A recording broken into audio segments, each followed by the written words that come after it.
Pertempuran antara Rusia dan Ukraina di wilayah Donbas kembali pecah. Rekamannya ramai beredar di media sosial Telegram pada Kamis 10 November 2022. Pertempuran tank antara T-72B3 Rusia dengan T-72M Ukraina yang dipasok dari Polandia terekam saling serang.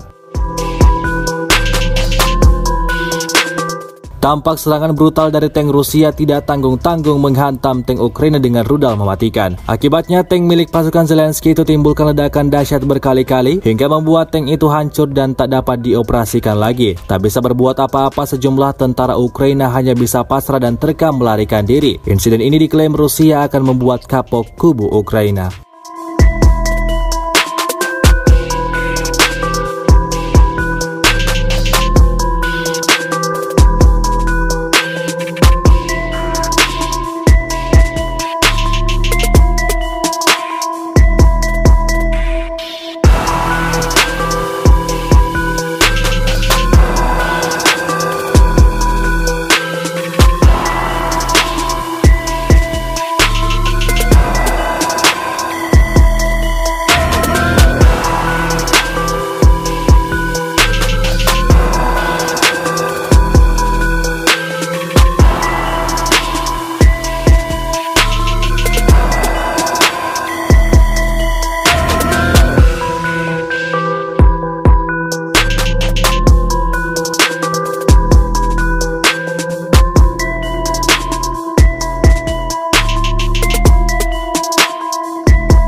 Terima kasih sudah nonton, jangan lupa like, subscribe, dan share ya!